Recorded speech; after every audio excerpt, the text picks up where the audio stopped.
అందరికీ నమస్కారం. రాత కోత వాత కార్యక్రమానికి మీ అందరికీ స్వాగతం. ఈరోజు వివిధ ప్రధాన పత్రికల్లో వచ్చిన ముఖ్యమైన కథనాలు చూస్తే ముందుగా ప్రజాశక్తి పత్రిక. ప్రజాశక్తిలో ఈరోజు వచ్చినటువంటి కథనాల్లో ఈరోజు ఇండియా పాకిస్తాన్ మ్యాచ్ ఉంది. పై చేయి ఎవరిదో నేడు భారత్ పాకిస్తాన్ జట్ల మధ్య ఆసియా కప్లో కీలకమైనటువంటి పోరు సాగబోతోంది. తొలి మ్యాచ్ల్లో రెండు జట్లు సునాయాసంగా విజయం సాధించాయి. ఇప్పుడు కీలకమైనటువంటి మ్యాచ్లో విజయం సాధిస్తే గ్రూప్లో ఆధిక్యం సాధించి నెక్స్ట్ స్టేజ్కి వెళ్ళేదానికి అవకాశం ఉంటుంది. అయితే ఈ మ్యాచ్ మీద తొలిసారిగా ఇండియా పాకిస్తాన్ క్రికెట్ మ్యాచ్ అంటే ఎప్పుడు ఉండే ఉత్కంఠ ఈరోజు సన్నగిల్లింది. అంత బజ్ కానీ అంత పెద్ద చర్చ కానీ అంతగా జనాల్లో దీని చుట్టూ ఆసక్తి కానీ ఎక్కడ కనిపిస్తున్నటువంటి దాఖలాలు లేవు. దానికి కూడా కారణం లేకపోలేదు. మొన్నటి మే మాసంలో జరిగినటువంటి ఏప్రిల్ నెలాఖరులో జరిగినటువంటి పెహల్గాం ఉదంతం తర్వాత ఇండియా పాకిస్తాన్ మధ్య సైనిక సంఘర్షణల వరకు వెళ్ళింది. ఆ తర్వాత పాకిస్తాన్తో అన్ని రకాల సంబంధాలు తెంచేసుకుంటున్నట్టుగా ఇండియన్ గవర్నమెంట్ ప్రకటించింది. కానీ ఇప్పుడు మాత్రం క్రికెట్ మ్యాచ్ ఆడడం మీద కొంత భిన్నాభిప్రాయాలు ఉన్నాయి. చాలామంది దీన్ని వ్యతిరేకిస్తున్నట్టుగా కనిపిస్తున్నారు. దాంతో తొలిసారి దుబాయ్ క్రికెట్ స్టేడియంలో జరుగుతున్నటువంటి ఈ మ్యాచ్లో చాలా టికెట్లు 2-3 రోజుల క్రితం వరకు అమ్ముడుపోలేదు. ఇండియా పాకిస్తాన్ మ్యాచ్ అంటే బుకింగ్ కౌంటర్లు ఓపెన్ చేయగానే హాట్ కేకుల్లా అమ్ముడైపోయేటువంటి టికెట్లు కూడా అమ్ముడు కాలేదు. పైగా ఈసారి చాలామంది సెలబ్రిటీలు కూడా స్టేడియంలో కనిపించే అవకాశం కూడా లేదు. సెలబ్రిటీలు చాలామంది ఆఖరికి ఆంధ్రప్రదేశ్ నుంచి మంత్రి నారా లోకేష్ లాంటి వాళ్ళు కూడా ఛాంపియన్స్ ట్రోఫీ మ్యాచ్ కోసం వెళ్ళినటువంటి సందర్భాలు ఉన్నాయి. కానీ ఇప్పుడు అలాంటి బజ్ కానీ అంత ఉత్సాహం కానీ అలాంటి ఒక పెద్ద వాతావరణం కానీ కనిపించట్లేదు. తొలిసారి ఇట్లా ఇండియా పాకిస్తాన్ మ్యాచ్ అంటే ఇలాంటి ఒక స్తబ్దత పూరితమైనటువంటి వాతావరణం తొలిసారిగా కనిపిస్తుంది. అయితే అదే సమయంలో మ్యాచ్ ఓడిపోతే మాత్రం టీమిండియా ప్లేయర్ల మీద చాలా ఇటు ఇండియాలోనే కాదు అటు పాకిస్తాన్లో కూడా అదే రీతిలో దాడి ఉంటుంది. దాని కాబట్టి చాలా హై ప్రెజర్ గేమ్గా భావించాలి. ఇరు జట్లు చాలా జాగ్రత్తగా ఆడాలి. కానీ ప్రస్తుతం ఉన్న ఫామ్ కానీ టీం కూర్పు కానీ ఇవన్నీ చూస్తే టీమిండియా చాలా ఆధిక్యతలో కనిపిస్తోంది. మరి ఎంత మేరకు గ్రౌండ్లో పెర్ఫామ్ చేస్తారో చూడాలి. ఎట్టకేలకు మణిపూర్కి ప్రధాని అమానుష హింసాకాండ జరిగిన 2.5 ఏళ్ల తర్వాత పర్యటన, భారీ బందోబస్తు మధ్య సభలు, మీ వెంటే ఉంటానంటూ ఇప్పుడు హామీ, మోదీ గో బ్యాక్ అంటూ పలు చోట్ల నిరసనలు. ఎట్టకేలకు పిఎం ఒక రాష్ట్రంలో పర్యటించారు. 2.5 ఏళ్ల తర్వాత ఒక ప్రధానమంత్రి తన పరిధిలో ఉన్నటువంటి ఒక రాష్ట్రానికి వెళ్ళడానికి అక్కడ అమానుషమైనటువంటి దారుణ హింసాకాండ చెలరేగిన తర్వాత చల్లబరిచే ప్రయత్నం చేయాల్సినటువంటి బాధ్యత కలిగిన ప్రధానమంత్రి 2.5 ఏళ్ల తర్వాత వెళ్ళారంటే ఒక రాష్ట్రం మీద, అందులోని హింస జరిగినటువంటి ప్రాంతంలో దాన్ని చల్లార్చే బాధ్యత తీసుకోవాల్సినటువంటి నాయకుడు ఎంత బాధ్యతగా ఉన్నారో మనకు అర్థమవుతుంది. తప్పు చేస్తే ఏ పార్టీ వాళ్ళైనా ఒక్కటే, నిరసనల పేరుతో జరిగే కుట్రలను సహించొద్దు ఎస్పీలతో సీఎం చంద్రబాబు. ఆంధ్రప్రదేశ్లో నిన్న పలువురు 14 మంది ఎస్పీల బదిలీ జరిగింది. అందులో కొత్త వాళ్ళు కొంతమందికి ఛాన్స్ ఇచ్చారు. కొన్ని మంది ఇంకా దాదాపు 12 జిల్లాల పైగా పాత వాళ్ళనే కొనసాగిస్తున్నారు. ఇలాంటి ఎస్పీలందరితో నిన్న మాట్లాడుతూ సీఎం చెప్పినటువంటి కామెంట్ అక్కడ చూడొచ్చు. హక్కుల సాధనకు ఐక్య పోరాటం అంటూ మిడ్ డే మీల్ వర్కర్ల సభకు సంబంధించిన విషయం. గుంటూరు జిల్లాలో తీవ్ర విషాదం, పిడుగుపాటుకు 4 వ్యవసాయ కార్మికుల మృతి, పాలస్తీనాకు అనుకూలంగా భారత్ వాటమి, మారిన వైఖరి, గాజాలో ఇజ్రాయెల్ జరుపుతున్న నరమేధంపై భారత్ తన వైఖరిని మార్చుకుంది, పాలస్తీనాకు మద్దతుగా ఐక్యరాజ్య సమితిలో ఓటేసింది, కాల్పుల విరమణ పాటించాలంటూ ఐక్యరాజ్య సమితి గతంలో ఆమోదించిన తీర్మానాలపై ఓటింగ్ జరిగినప్పుడు భారత్ 4 సందర్భాల్లో గైర్హాజరవడాన్ని పలు దేశాలు అంతర్జాతీయ సంస్థలు విమర్శించాయి. ఇజ్రాయెల్ గాజా మీద దాడికి పూనుకున్నటువంటి ఘటనల తర్వాత అత్యంత నరమేధం నడిపిస్తున్నటువంటి తరుణంలో తొలిసారిగా భారత్ ఓటింగ్లో పాల్గొంది. ఇన్నాళ్ళుగా ఓటింగ్ను బాయ్కాట్ చేస్తూ వచ్చింది. కానీ ఇప్పుడు అమెరికాతో కొంచెం దూరం జరిగిన తర్వాత అమెరికన్ గవర్నమెంటు ఇండియా మీద అనేక రకాలుగా టారిఫ్ విధించి వేధించే ప్రయత్నం చేస్తున్న తర్వాత నేరుగా భారత ప్రభుత్వం చైనాతో రష్యాతో సంబంధాలు పెంచుకునే ప్రయత్నం మొదలైన తర్వాత గాజాలో కూడా భారత్ వైఖరి మారుతున్నట్టుగా కనిపిస్తుంది. అటు ఆర్థిక, రాజకీయ, ఇప్పుడు జియో పాలిటిక్స్ సంబంధించినటువంటి విషయాల్లో కూడా అన్ని చోట్ల భారత్ కొంచెం అమెరికాకి దూరం జరుగుతున్నటువంటి సంకేతాన్ని నిన్నటి ఐక్యరాజ్య సమితిలో జరిగినటువంటి ఓటింగు ఇచ్చినటువంటి సందర్భం. ఇక విశాఖలో స్విగ్గీ జొమాటో రైడర్ల సమ్మె చాలా ఆసక్తికరం. స్విగ్గీ జొమాటో రైడర్లు ఈ రోజుల్లో చాలామంది అందులోనూ వీకెండ్స్లో సాటర్డే సండే అంటే స్విగ్గీ జొమాటో లేకుండా రోజు గడవనటువంటి వాళ్ళ సంఖ్య చాలా ఎక్కువ ఉంటుంది, అందులోనూ విశాఖ లాంటి నగరాల్లో. అలాంటి విశాఖలో వీకెండ్స్లో సాటర్డే సండే స్ట్రైక్ దిగారు. స్విగ్గీ జొమాటో రైడర్ల విషయంలో ఆయా సంస్థలను వ్యవహరిస్తున్నటువంటి పాలసీని తీవ్రంగా తప్పుపడుతూ రైడర్లకు ఇచ్చేటువంటి కమిషన్ తగ్గించడం, కొంతమంది రైడర్లని అనూహ్యంగా తొలగించడం, ఇతర అనేక సమస్యలకు సంబంధించి రైడర్లు స్ట్రైక్ దిగారు. దాంతో విశాఖలో నిన్న మొత్తం జీవీఎంసీ వ్యాప్తంగా అనేక రకాల సరఫరాలన్నీ నిలిచిపోయాయి. దాంతో చాలామంది తీవ్రంగా సతమతం కావాల్సిన పరిస్థితి వస్తుంది. ఇది ఇప్పుడు చాలా హాట్ టాపిక్గా మారింది. ఈరోజు కూడా రెండో రోజు సమ్మె జరగబోతుంది. నిన్న పూర్తిగా రైడర్లందరూ సమ్మె చేస్తారు, ఈరోజు కూడా సమ్మె కొనసాగబోతోంది. ఆందోళనకరంగానే అతిసార విజయవాడ నగరంలో అతిసార ప్రబలి అనేక మంది వెలువెల్లాడాల్సిన పరిస్థితి వచ్చింది. ఇప్పటికే 3 పైగా ప్రాణాలు కోల్పోయారు. అయినా సరే ప్రభుత్వం తూతూ మంత్రపు చర్యలు తప్ప పూర్తి స్థాయిలో అతిసార వంటివి ప్రబలకుండా అడ్డుకుందాం అనేటువంటి సంకల్పం ఉన్నట్టుగా కనిపించట్లేదు. ఇక మనం ఆంధ్రజ్యోతి పత్రిక చూస్తే ఇందులో రాజ్యాంగమే రక్ష అంటూ ఆంధ్రజ్యోతి ఎండి రాధాకృష్ణ వీకెండ్ కామెంట్లో రాసినటువంటి కామెంటు మనం చూడొచ్చు. వాస్తవానికి రాజ్యాంగమే ఇండియాకి భారతదేశానికి రక్షగా ఉంది. ఇన్నాళ్ళుగా చుట్టుపక్కల దేశాలన్నీ అనేక రకాలుగా అల్లాడిపోతున్న, అనేక మార్లు అస్థిరత్వానికి గురవుతున్న ఒక్క ఇండియా మాత్రం చాలా బలంగా అనేక ఆటుపాట్లు వచ్చినా నిలబడగలిగిందంటే దానికి ప్రధానమైనటువంటి కారణం భారత రాజ్యాంగం. ఆ రాజ్యాంగ విలువలు అమలైనంత కాలం మాత్రమే ఈ దేశం కూడా సురక్షితంగా ఉంటుంది. లేదు రాజ్యాంగాన్ని సవరించేస్తాం, రాజ్యాంగంలో సెక్యులరిజాన్ని తీసేస్తాం, రాజ్యాంగంలో ప్రజాస్వామ్యాన్ని ధ్వంసం చేస్తాం, రాజ్యాంగంలో ఫెడరలిజాన్ని కూల్చేస్తాం, ఇలాంటి రకరకాల ప్రగల్భాలు పలికే బ్యాచ్ పెరుగుతోంది. అలాంటివి జరిగినాడు ఈ దేశం కూడా సురక్షితంగా చాలా సమిష్టిగా కొనసాగే అవకాశాలు సన్నగిల్లిపోతాయి, కొత్త చిక్కులు అనివార్యంగా ముందుకు వస్తాయి. కాబట్టి భారత రాజ్యాంగాన్ని, రాజ్యాంగ మౌలిక సూత్రాల్ని, రాజ్యాంగ పీఠికలో కీలకమైనటువంటి అంశాలని మనం అందరం కాపాడుకోవాల్సినటువంటి బాధ్యత ఉంటుంది. అది కాపాడబడినంత కాలమే మనం కూడా ఈ దేశం కూడా సురక్షితంగా ఉంటుంది. లేకుంటే మరో నేపాల్, అంతకుముందు బంగ్లాదేశ్, దానికి ముందు శ్రీలంక, నిత్యం పాకిస్తాన్ అన్నట్టుగా మన సమీప దేశాలన్నీ అల్లకల్లోలం అవుతున్నటువంటి తీరుని మనం కూడా సాగిపోయే ప్రమాదం దాపురిస్తుంది. ఇక ఎస్పీలతో చంద్రబాబు మీటింగ్ సందర్భంగా వేగం పెంచుదాం, ఇప్పుడే కుదుట పడుతున్నాం. మొత్తంగా ప్రభుత్వం అయితే సెట్ అయినట్టుగా అంత బాగుందన్నట్టుగా ఇప్పుడు ఎస్పీలు కొంచెం వేగంగా పరిపాలనలో అధికార యంత్రాంగం అంతా దూకుడుగా సాగితే ఇంకా వేగంగా అభివృద్ధి అయ్యే అవకాశం ఉంటుంది అనే మాట చెప్పినట్టుగా ఆంధ్రజ్యోతి రాసింది. రాజకీయ ముసుగులో నేరాలు చేస్తే తొక్కి పడేయండి, రాజకీయ ముసుగులో నేరాలు చేస్తే తొక్కి పడేయండి. ఎవరు? చంద్రబాబు కామెంట్. 2 రోజుల నాడు బందరు అంటే మచిలీపట్నం మండలం మంగినిపూడి సమీపంలో ఒక ఆర్ఎంపీని జనసేన శ్రేణులు చాలా తీవ్రంగా హింసించాయి. బీసీ కులానికి సంబంధించినటువంటి ఆర్ఎంపీ సోషల్ మీడియాలో ఏదో మాట్లాడారని ఆయన మీద నేరుగా దాడికి దిగి మోకాళ్ళ మీద నిలబెట్టి క్షమాపణలు చెప్పించారు. అతను పవన్ కళ్యాణ్ని ఆ రీతిన మాట్లాడడం తప్పే, కానీ ఎవరో మాట్లాడారనే దానికి నేరుగా వెళ్ళి దాడి చేస్తాం, దానికి చట్టం ఇంక న్యాయం ఏమీ లేదు, మేమే భౌతికంగా మా బలాన్ని ప్రయోగించి హింసకు పాల్పడతాం అంటే అది చట్టాన్ని అతిక్రమించినట్టు అవుతుంది, నిబంధనలు ఉల్లంఘించినట్టు అవుతుంది. మరి అలాంటి నిబంధనలు ఉల్లంఘించినటువంటి అతిక్రమించినటువంటి వాళ్ళని తొక్కి పడేశారా? ఎస్సీ ఎస్టీ అట్రాసిటీ యాక్ట్ పెట్టారు. ఒక ఎస్సీకి సంబంధించినటువంటి వ్యక్తి షాప్ మీద దాడి చేసి దాన్ని ధ్వంసం చేసి అతను జీవనాధారం కోల్పోయేలా చేసినటువంటి జనసేన కార్యకర్తల మీద ఎస్సీ ఎస్టీ అట్రాసిటీ యాక్ట్ పెట్టారు. మరి వాళ్ళ మీద చర్యలు తీసుకున్నారా? అరెస్టులు చేశారా? ఎందుకని వదిలేశారు? పేరుకి కేసులు పెట్టి చేతులు దులుపుకోవడమేనా? తొక్కి పడేయాలి కదా చంద్రబాబు మాటలో. సీఎం నిజంగానే అలాంటి మాట్లాడితే ఆయన సీఎం హోదాలో అలాంటి మాట్లాడవచ్చా అన్నది ఒక రకమైనటువంటి విషయం. తొక్కి పడేయండి అని ఆయన అన్నప్పుడు మరి జనసేన వాళ్ళని మరి అంత దారుణంగా దుర్మార్గంగా హింసాకాండగా పాల్పడినప్పుడు వాళ్ళని తొక్కి పడేశారా అనే ప్రశ్నలు ఉదయిస్తాయి.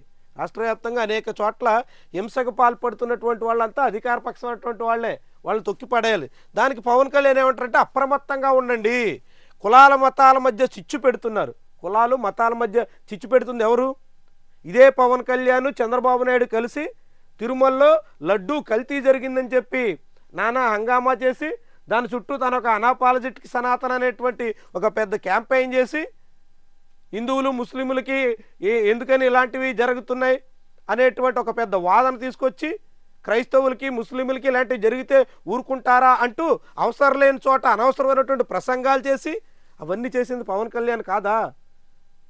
ఇప్పుడు మళ్ళీ ఈయనే కులాలు మతాల మధ్య చిచ్చు పెడుతున్నారంట అని చెప్పడం చూడండి.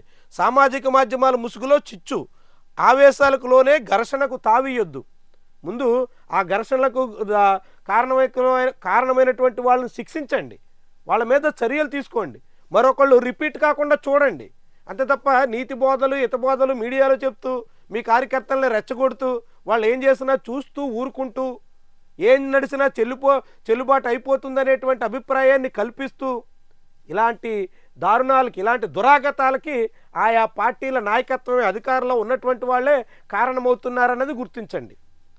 ఇదే జనసేన పార్టీ తెలుగుదేశం పార్టీ నాయకులు విపక్షంలో ఉన్నప్పుడు ఏం మాట్లాడారు? నేరుగా ముఖ్యమంత్రిని తెలుగుదేశం పార్టీ కార్యాలయం నుంచి టీడీపీ అధికార ప్రతినిధి ఒకరు బూతులు తిడితే దాని మీద వైఎస్ఆర్సీపీ శ్రేణులు రెచ్చిపోయి పార్టీ ఆఫీస్ మీద దాడి చేశాయి. దాన్ని అందరూ ఖండించారు, నిరసించాలి కూడా. ఎవరైనా తప్పు మాట్లాడితే మాటల ద్వారా దానికి చెప్పాలి, లేదంటే చట్ట ప్రకారంగా చర్యలు తీసుకోవాలి. ఆ రోజు సైకోలు అంటూ వైఎస్ఆర్సీపీని విమర్శించినటువంటి జనసేన నాయకత్వం మరి ఇప్పుడు సైకోలు మాదిరిగా జనసేన కేడరే రెచ్చిపోతుంటే వాళ్ళ మీద చర్యలేవి? వాళ్ళ మీద ఎందుకని ఉపేక్షిస్తున్నారు?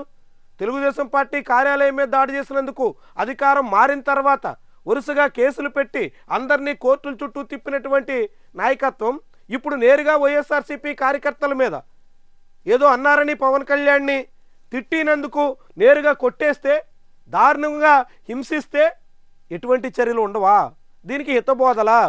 ముందు హితబోధలు చేసే ముందు అలాంటి దారుణాలు కూడిగట్టినటువంటి వాళ్ళ మీద చర్యలు తీసుకోండి, అప్పుడు జనం హర్షిస్తారు. ఇక ఆటో డ్రైవర్లకు దసరా కానుక 15,000 చొప్పున సాయం, 17వ తారీఖు నుంచి దరఖాస్తుల స్వీకరణ, 1న అర్హుల ఖాతాల్లో నగదు జమ, ప్రభుత్వ ఉత్తర్వులు విడుదల. వాహనమిత్ర ఇస్తామని చెప్పారు, అది రేపటి నుంచి 17వ తారీఖు నుంచి దీనికి అప్లై చేసుకోవాల్సి ఉంటుంది. కొండలు లోయల మధ్య విశ్వాసం అనే వారధి వేయాలి అంటూ మోదీ ప్రసంగం, పిడుగుపాటుకు 5 మృతి అనేటువంటి కథనం కూడా ఇక్కడ చూడొచ్చు. ఇక ఈనాడు పత్రికలో మనం చూస్తే ఈరోజు ఈనాడు బంగారం ఎందాక ఈ పైనం 2 రోజుల క్రితం సాక్షి ఈ వార్తను స్కోర్ చేసింది. ఏ పార్టీ వారైనా తప్పు చేస్తే శిక్షించండి, కానీ అధికార పార్టీ వాళ్ళైతే వదిలేయండి. ఇది బయటికి చెప్పే మాట, ఇంటర్నల్గా సాగేటువంటి వ్యవహారం మనందరికీ కళ్ళకు కనపడుతున్నటువంటి విషయం. వాహనమిత్ర అక్టోబర్ 1న గుంటూరు జిల్లాలో భారీ వర్షం, తలరాతను తిరగరాద్దాం, పేదంటి బిడ్డలకు జీవన నైపుణ్యాల బోధన, ప్రభుత్వ పాఠశాలల్లో అమలు, కోడింగ్పై శిక్షణ, కెరీర్ ఎంపికపై అవగాహన, ఆంగ్ల భాషలో శిక్షణ, వ్యవస్థాపక ఆలోచనాభివృద్ధికి కార్యక్రమాలు. ఇవన్నీ తెలుగుదేశం పార్టీ అధికారంలో ఉంది కాబట్టి ఇట్లా కనిపిస్తుంది. ఇదే వైఎస్ఆర్సీపీ అధికారంలో ఉంటే ఇంగ్లీష్ని ప్రోత్సహిస్తారా, తెలుగును అణగదొక్కేస్తారా, తెలుగు లేకుండా చేస్తారా అని ఇవే పత్రికల్లో ఇలాంటి కథనాలు మనం చూడాల్సి వచ్చేది. అమెరికాలోనూ ధరలు పెరుగుతున్నాయి, త్వరలో కొన్ని భారత ఉత్పత్తులు ఇక్కడ కనిపించకపోవచ్చు. కొత్త విద్యార్థులు రాకపోవడంతో వర్సిటీల ఆదాయంలో కోత పడింది, ప్రాంగణ నియామకాలు తగ్గాయి. ఈనాడు ఇంటర్వ్యూలో Kansas university professor PV Varaprasad చెప్పినటువంటి మాట ఇక్కడ మనం చూడొచ్చు. ఇవి ఈనాడులో ఈరోజు వచ్చినటువంటి ముఖ్యమైన కథనాలు. ఇక సాక్షి పత్రికలు చూస్తే సాక్షిలో ఈరోజు ప్రధానంగా పచ్చి అబద్ధం పచ్చ కుతంత్రం, ఎంఆర్ పేరిట ఏమార్చే కుట్ర, చంద్రబాబు డైరెక్షన్లో ఈనాడు దుష్ప్రచారం, ఎంఆర్ ప్రాపర్టీస్ కేసు పేరిట వైఎస్ జగన్పై విష ప్రచారం. ఈనాడులో వచ్చినటువంటి వార్తకి సాక్షి బ్యానర్ ఐటమ్గా కౌంటర్ ఇచ్చింది. ఎంత విడ్డూరంగా ఉందో చూడండి. ఈనాడు రాతలకి సాక్షి కౌంటర్ ఇదేమైంది కొత్త వార్త కాదు. జగన్ మీద ఈనాడు పత్రిక రాసినటువంటి వార్తకు అబ్బెబ్బే అదేం లేదు, జగన్ పేరు ఎంఆర్ ప్రాపర్టీస్ కేసులో లేకపోయినా ఇరికిస్తున్నారు అనేటువంటి కౌంటర్ ఇదనమాట. ప్రజాస్వామ్య పునాదులపై దాడి, పాత్రికేయుల గొంతు నొక్కే ఇలాంటి చర్యలను ఖండిస్తున్నాం. ఒకటేమో ఈనాడు కౌంటరు, రెండోదేమో రాష్ట్ర ప్రభుత్వ తీరుకి కౌంటరు. సాక్షి ఈరోజు ప్రధానంగా వచ్చినటువంటి వార్తలు. ఇంటర్నేషనల్ టు చిన్న మున్సిపాలిటీ, రాజధాని అమరావతిపై మాయాబజార్ను తలపిస్తున్న సీఎం చంద్రబాబు తీరు, 53,748 ఎకరాల్లో ప్రపంచంలోనే అత్యుత్తమ రాజధానిని నిర్మిస్తామంటూ ఎన్నాళ్ళు ప్రగల్భాలు, కానీ ఇప్పుడేమో ఈ భూముల్లో నిర్మించేటువంటి రాజధాని అయితే అదొక చిన్న మున్సిపాలిటీగా మిగిలిపోతుంది అంటూ చేతులెత్తేస్తున్నటువంటి వైనం. దీని మీద మనం నిన్న వీడియో కూడా చేసాం. ఇది ఈ కథను ఇంకా ఇందులో చూడొచ్చు. 1,09,000 కోట్లతో 2018లో నీతి ఆయోగ్కి డిపిఆర్, కానీ ఖర్చు చేసింది మాత్రం 5,428 కోట్లు మాత్రమే. చంద్రబాబు 2015 నుంచి 2019 వరకు కేవలం 5,428 కోట్లు మాత్రమే ఖర్చు చేశారు. అంతోటి అమరావతికి అంత హంగామా చేసినటువంటి రాజధానిలో ఇటీవల 56,000 కోట్ల విలువైన పనులకి టెండర్లు ఖరారు చేసి కాంట్రాక్టర్లకి పనులు అప్పగించారు. తొలి విడత పనులు 2036 నాటికి పూర్తవుతాయంటూ ప్రపంచ బ్యాంక్కి చెప్పారు. 3 ఏళ్లలో పూర్తి చేస్తాం చంద్రబాబు. నిరుడు ఆ మాట చెప్పారు, ఈ ఏడాది ఆ మాట చెప్తున్నారు, బహుశా వచ్చే ఏడాది అదే మాట చెప్తారు. ఎందుకంటే 2036 నాటికి మాత్రమే తొలి దశ అమరావతికి ఒక రూపు వస్తుంది అంటూ ప్రపంచ బ్యాంక్ రిపోర్ట్లో చంద్రబాబు చెప్పారు. అంటే ప్రపంచ బ్యాంక్ ఏమో ఇంకా పూర్తవడానికి 12 ఏళ్ళు పడుతుందని చెప్పారు. ఇక్కడ ప్రజలకేమో 3 ఏళ్లలో అయిపోతుంది అని చెప్పుకొస్తున్నారు. అంటే చంద్రబాబు మాటల మతలబు ఎట్టా ఉంటుందో, ఆయన మాటలకి చేతలకి ఎంత వైరుధ్యం ఉంటుందో ఇదొక ఉదాహరణ. ఇక మిగిలినటువంటివి ఎస్పీల బదిలీకి సంబంధించి యూరియా కోసం యుద్ధం. రైతులు చూడండి క్యూ లైన్లో ఎట్లా నిలబడాల్సి వస్తుందో, ఎన్ని గంటల పాటు వేచి చూడాల్సి వస్తుందో. ఉద్యోగుల ఆశలు అడియాసలయ్యాయి. కూటమి ప్రభుత్వంపై రెవెన్యూ ఉద్యోగుల సంఘం రాష్ట్ర ప్రధాన కార్యదర్శి అధ్యక్షుడు బొప్పరాజు వెంకటేశ్వర్లు మండిపాటు. ఏడాదిన్నరైనా కనీసం ఒక్క డిఏ కూడా ఇవ్వలేదు, పిఆర్సీ ఐఆర్ ఊసేలేదు అనేటువంటి కథను ఇక్కడ మనం చూడొచ్చు. ఇక ఆంధ్రప్రభ పత్రికలో ఈరోజు ఆంధ్రప్రభ పత్రికలో మీరు టారిఫ్లు బాదండి, భారత్ చైనాలను కట్టడి చేయాలి, అప్పుడే రష్యాపై ఒత్తిడి పెరుగుతుంది, శాంతి సాధనకు ఛాన్స్ దక్కుతుంది, G7 నాటోకు ట్రంప్ సూచన, అమెరికా అధ్యక్షుడి ప్రతిపాదనకు G7 సానుకూలం. G7 దేశాలను కూడా ఒత్తిడి పెంచి చైనా, ఇండియా, రష్యా లాంటి దేశాల మీద కొత్తగా టారిఫ్ పెంచే ప్రయత్నానికి అమెరికా ప్రయత్నం చేస్తుంది. అట్లా ఇండియా చైనాలను దారికి తెచ్చుకోవాలనేటువంటి కాంక్షతో ఉన్నట్టుగా కనిపిస్తుంది. మరి అది నిజంగా ఆ లక్ష్యం నెరవేరుతుందా? ఇప్పటికే రష్యాని కట్టడం చేయడం ద్వారా చేతులు కాల్చుకుంటున్నటువంటి యూరోపియన్ కంట్రీస్ ఇప్పుడు మళ్ళీ మరింత పీకల్లోతు కష్టాల్లో పడతాయా చూడాలి. సొంతింటి కళ సాకారానికి స్పెషల్ ఫండ్, కేంద్రాన్ని ఆదేశించిన సుప్రీంకోర్టు, ఆగిపోయిన ప్రాజెక్టులు స్వాధీనం చేసుకోండి, రెరాను అన్ని రాష్ట్రాలు బలోపేతం చేయాలని సూచన, రిటైర్డ్ న్యాయమూర్తితో కమిటీని నియమించాలి, 3 నెలల్లో నివేదిక ఇవ్వాలని ఆదేశం. రియల్ ఎస్టేట్ ప్రాజెక్టుల్లో అర్ధాంతరంగా అనేక కారణాలతో నిలిచిపోయినటువంటి ప్రాజెక్టులన్నింటినీ కేంద్రమే స్వాధీనం చేసుకుని వాటిని పూర్తి చేయాలి అంటూ సుప్రీంకోర్టు చెప్పినటువంటి కామెంట్ ఆసక్తికరంగా కనిపిస్తోంది. 14 జిల్లాలకు కొత్త ఎస్పీలు వచ్చారు. అందులో సుబ్బారాయుడు. ఈ సుబ్బారాయుడిని తెలంగాణ క్యాడర్ ఐపీఎస్ అధికారిని చంద్రబాబు సర్కారు ఇక్కడ అధికారంలో రాగానే తెచ్చుకున్నారు. ఏపీకి తెచ్చుకున్న వెంటనే తిరుపతికి ఎస్పీగా నియమించారు. అంతేకాకుండా రాష్ట్రంలో నియమించినటువంటి ఇది సిట్లో ఆయనకి కీలకమైనటువంటి బాధ్యతలు అప్పగించారు. అలాంటి సుబ్బారాయుడిని జనవరి నెలలో తిరుపతి దేవస్థానం పరిధిలో జరిగినటువంటి తొక్కిసలాటకి కారకుడిగా సస్పెన్షన్ చేశారు, ట్రాన్స్ఫర్ చేశారు. ఆ ట్రాన్స్ఫర్ తర్వాత ఆయన్ని మళ్ళీ అదే జిల్లాలో రెడ్ శాండిల్ ఎర్రచందనం కంట్రోల్ చేసే దానికి అధికారిగా నియమించారు. ఇప్పుడు మళ్ళీ హఠాత్తుగా తిరుపతికి ఎస్పీగా నియమించారు. అంటే ఆయన్ని తొలుత తిరుపతి ఎస్పీగా తీసుకొచ్చి ఆ తర్వాత ఆయన్ని బదిలీ చేసి ఇప్పుడు మళ్ళీ తిరుపతి ఎస్పీగా నియమించడం ద్వారా చంద్రబాబు ఏం సంకేతం ఇస్తున్నారు? ఈ సుబ్బారాయుడికి మేము ఎప్పటికీ అండగా ఉంటాం అనేటువంటి అభిప్రాయాన్ని పంపించదలుచుకున్నారా అనే అనుమానాలు వస్తున్నాయి. విశాఖ ఉక్కుపై అపోహలొద్దు, వామపక్షాల దుష్ప్రచారాన్ని నమ్మొద్దు. మరి ఎవరు ప్రచారాన్ని నమ్మంటారు? పార్లమెంట్లో కేంద్ర ప్రభుత్వం చెప్పింది కూడా నమ్మొద్దా? విశాఖ స్టీల్ ప్లాంట్ ప్రైవేటీకరణ కట్టుబడి ఉన్నాం అని కేంద్ర ప్రభుత్వం పార్లమెంట్లో చెప్పింది. అదే ఉక్కు గనుల శాఖ మంత్రి బయటకు వచ్చి అబ్బాయి లేదని మన రాష్ట్రంలో చెప్తూ ఉంటారు. మరి ఏ మాట నమ్మమంటారు? పివిఎన్ మాధవ్ చెప్తున్నటువంటి మాటే నమ్ముదాం. మరి పార్లమెంట్లో చెప్పింది నమ్మాలా, పార్లమెంట్ బయట చెప్పింది నమ్మాలా? వామపక్షాలు చెప్పింది నమ్మకూడదట, ఈయన చెప్పిందే నమ్మాలనంట. మరి ఇప్పటికి 32 విభాగాలను ఎందుకు ప్రైవేట్ పరం చేస్తున్నారు? కార్మికులకి గత ఏడాది సెప్టెంబర్ నుంచి ప్రతి నెల జీతాల కోత ఎందుకు వేస్తున్నారు? కాంట్రాక్ట్ కార్మికుల్ని ఎందుకు తగ్గించేస్తున్నారు? బ్లాస్ట్ ఫర్నేస్ తరుడు ఎందుకు మళ్ళీ నిలిచిపోవాల్సి వస్తుంది? ప్రొడక్షన్ చేయడానికి ముడి సరుకు లేక ఎందుకు విశాఖ స్టీల్ ప్లాంటు ఇబ్బంది పడాల్సి వస్తుంది? వీటన్నిటికీ సమాధానం చెప్పాలి కదా. ఎదుటి వాళ్ళు చెప్పింది అబద్ధమే అయితే వాస్తవాలు జనాల ముందు చాటి చెప్పాల్సిన బాధ్యత ఈ నాయకుడి మీద ఉంటుంది కదా. చూడండి ఎంత విడ్డూరమో. విశాఖ చుట్టూ థీమ్ బేస్డ్ టౌన్షిప్లు రాబోతున్నాయి, దిగుబడి ఎక్కువ, ధర తక్కువ, టమోటా ధర కిలో ₹1 పడిపోయింది అనేటువంటి కథనం ఇక్కడ మనం చూడొచ్చు. ఇక మిగిలినటువంటి లోపల పేజీలో ఉన్న కొన్ని కథనాలు చూస్తే, పీపీపీ విధానంలో వేగంగా కాలేజీల నిర్మాణం అంటే రాష్ట్ర ప్రభుత్వం కడితే త్వరగా పూర్తవదా? కట్టలేదా? ప్రభుత్వం అంత అసమర్థవంతంగా ఉందా? చేతగాని ప్రభుత్వమా? మంత్రి చెప్తున్నటువంటి మాట, రాష్ట్ర ప్రభుత్వమే ఈ కాలేజీల నిర్మాణానికి పూనుకుంటే 2032 వరకు పూర్తి కావట.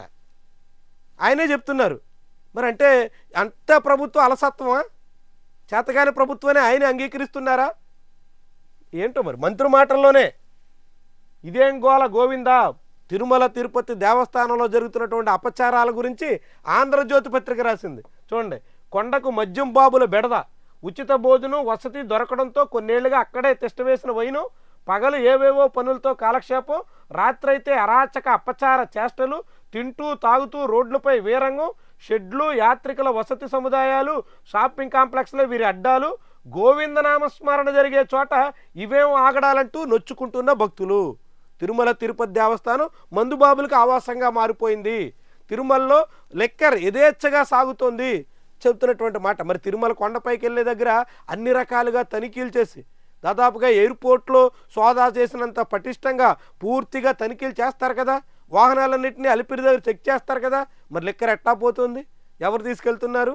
తిరుమల అలిపిరిలో ఎక్కడ అనుమతిస్తున్నారు? ఎందుకు అనుమతిస్తున్నారు? ఎట్టా లెక్కర్మయంగా తిరుమలని మార్చేస్తున్నారు? చంద్రబాబు హయాంలో తిరుమల ఎంత అపచారానికి గురవుతుందో చూడండి. ఇక పట్టని పనులు, జల్ జీవన్ మిషన్పై అలక్ష్యం. జల్ జీవన్ మిషన్ పనులన్నీ జగన్మోహన్ రెడ్డి హయాంలో నిర్లక్ష్యం వహించారు, మేము వేగవంతం చేస్తాం పవన్ కళ్యాణ్ పలుమార్లు చెప్పిన మాట. మరి ఆయన ఏమయ్యారు? జల్ జీవన్ మిషన్లన్నీ పడకేసే అని ఆంధ్రజ్యోతి రాస్తుంటే మరి మంత్రిగా పవన్ కళ్యాణ్ బాధ్యత వహించాలి కదా. వైఎస్ఆర్సీపీలోకి జనసేన ఎంపీపీ, అనకాపల్లి జిల్లా మునగపాక మండలంలో కూటమి షాక్. వాస్తవానికి ఆమె జనసేన ఎంపీపీ కాదు, వైఎస్ఆర్సీపీ ఎంపీపీయే. అధికారం మారంగానే జనసేన పార్టీ ఎమ్మెల్యే అక్కడ యలమంచిల్లో గెలవడంతో సుందరపు విజయ్ కుమార్ సమక్షంలో జనసేన కండువా కప్పుకున్నారు. కానీ ఇప్పుడు ఆ మునగపాక ఎంపీపీ మళ్ళీ 3 నాళ్ళ ముచ్చటగా ఏడాది తిరగకముందే జనసేనకి గుడ్ బై చెప్పేసి, జనసేనలో ఎటువంటి గౌరవం లేదు, జనసేనలో అభివృద్ధి జరగట్లేదు, జనసేన వల్ల ఉపయోగం లేదంటూ మళ్ళీ తిరిగి సొంత గూటికి చేరుకున్నారు. చూడండి, ఏడాది తిరిగేసరికే జనసేన నుంచి రివర్స్ వలసలు మొదలయ్యాయి. ఉక్కుకు ఉచ్చు సాక్షి పత్రికలో. అదే పివిఎన్ మాధవ్ ఏమో ఎవరి మాట నమ్మకండి అంటాడు బీజేపీ అధ్యక్షుడు. మరి ఎవరి మాట నమ్మాలి? విశాఖనే ఉక్కునేమో నీరుగారు చేస్తూ ఇంకేదో కబుర్లు చెప్పే ప్రయత్నం. నేటి భారత్ పాక్ మ్యాచ్పై దుమారం అంటూ ఈనాడులో వచ్చినటువంటి కథనం. ఒక ఆంధ్రజ్యోతి పత్రికలో ఆసక్తికరమైన కథనం ఏంటంటే, డబ్బు పట్టు జై కొట్టు అంట. జగన్మోహన్ రెడ్డి ఎక్కడికి వెళ్ళినా సరే డబ్బులు పంచి జనాలతో జై కొట్టిస్తున్నారు, సీఎం అనిపిస్తున్నారు. ఆఖరికి వివాహ వేడుకలకి రిసెప్షన్లకు వెళ్ళిన చోట కూడా అంతమంది జనం రావడం, అంతమంది జగన్కి జై కొట్టడం, ఇదంతా పక్కా ప్రణాళికాబద్ధంగానే సాగుతోంది. ఇది ఆంధ్రజ్యోతి వాపోతున్నటువంటి వైను. చాలా విడ్డూరం చూడండి. జగన్ పెళ్ళిళ్ళకు పరామర్శలకు బాగానే వెళ్తున్నారు, పెళ్లి ఆహ్వానం అందగానే రిసెప్షన్ మాత్రం జగన్ వచ్చేందుకు అనుకూలమైన ప్రదేశంలో పెట్టండి అని వైసీపీ నేతలే సూచిస్తున్నారు. ఇందులోనూ రాజకీయం దాగుంది. జగన్ రాజకీయ గ్రాఫ్ అంతకంతకు పడిపోతుంది. జనం వద్దకు వెళ్ళడానికి సమస్యలు, అక్కడ వినిపించడానికి గట్టి నినాదాలు వైసీపీకి లేని పరిస్థితి. దీంతో పెళ్లిళ్ళు పేరంటాలకు వెళ్ళి అక్కడైనా హడావిడి చేయాలన్నదే వైసీపీ నేతల ఉద్దేశం. ఇది ఆంధ్రజ్యోతి రాత. ఎంత విడ్డూరంగా చూడండి. జగన్మోహన్ రెడ్డి ఏమో బయటికి వెళ్తే ఆంక్షలు, బయటికి వెళ్తే అక్కడ శాంతి భద్రతల సమస్యలు వస్తున్నాయని మళ్ళీ ఇదే పత్రిక ఇదే ప్రభుత్వం రోజు వాపోతుంది. ఇప్పుడేమో వెళ్ళలేకపోతున్నారు, వెళ్ళడానికి అంశాలే లేవు, భయపడుతున్నారు అంటూ మళ్ళీ రాతలు. ఏమనాలి దీన్ని?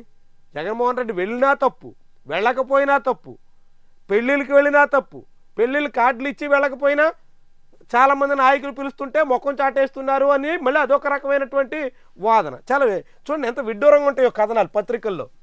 ఇక కొండల ఫీజుల బకాయిలు, ఆంధ్రప్రదేశ్లో ఫీజు రియంబర్స్మెంట్ బకాయిలు 4,000 కోట్ల రూపాయలు దాటిపోయి 6 సెమిస్టర్ల నుంచి పెండింగ్ ఇవ్వకపోవడంతో చాలామంది కాలేజీల యజమానులు ఇప్పుడు గగ్గోలు పెడుతూ కాలేజీలు మేము నిర్వహించలేము అని ఆందోళన వ్యక్తం చేస్తున్నారు.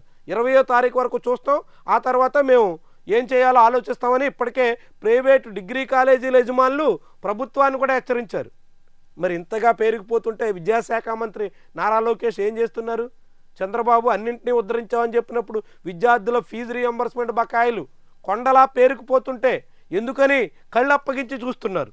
చాలా కీలకమైనటువంటి అంశాలు ఇవి. ఈరోజు వివిధ పత్రికల్లో వచ్చిన ముఖ్యమైన కథనాలు, ఆ కథనాల వెనక అసలు కథలు, వార్తల వెనక వాస్తవాలు. ప్రతిరోజు ఇదే రీతిలో రాత కోత వాత పేరుతో మనం ఉదయం 8 గంటల నుంచే ఈ విశ్లేషణ కార్యక్రమం నిర్వహిస్తున్నాం. ఖచ్చితంగా ఫాలో అవ్వండి. మీ అభిప్రాయాన్ని కామెంట్ రూపంలో తెలియజేయండి. దాంతోపాటుగా ఛానల్ని సబ్స్క్రైబ్ చేయడం, ఈ వీడియో లైక్ చేయడం మాత్రం మర్చిపోకండి. Thank you very much for watching.